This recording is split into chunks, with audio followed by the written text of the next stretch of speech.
ایک صاحب نے مسئلہ معلوم کیا ہے کہ اگر کسی شخص کے پاس 52.5 تولہ چاندی اور 7 تولہ سونا ہو اور یہ سامان، یہ سونا چاندی کسی کے پاس گروی رکھا ہوا ہو، یعنی بطور رہن کے کسی کو دے رکھا ہو، تو کیا ایسے سونے چاندی پر یا ایسے مال پر زکوٰۃ واجب ہوگی یا نہیں، جو سامان کسی کے پاس گروی رکھا ہوا ہو؟ تو جواباً عرض ہے، گروی پر رکھے ہوئے سامان پر زکوٰۃ واجب نہیں ہے، اس لیے کہ زکوٰۃ کے واجب ہونے کے لیے ضروری ہے ملکیت کا ہونا اور قبضے کا ہونا۔ جو سامان گروی پر رکھا ہوا ہے وہ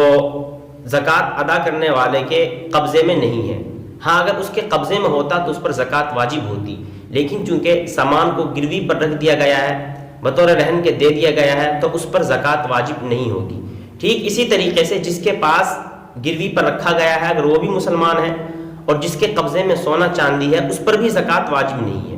تو نہ تو راہن پر زکوٰۃ واجب ہے، نہ مرتہن پر زکوٰۃ واجب ہے، اس لیے کہ زکوٰۃ کے واجب ہونے کے لیے مال پر قبضہ ضروری ہے اور ملکیت بھی ضروری ہے۔ اس لیے جو سامان گروی پر رکھا ہوا ہے، بطور رہن کے کسی کو دیا ہوا ہے، اس پر زکوٰۃ بالکل بھی واجب نہیں ہے۔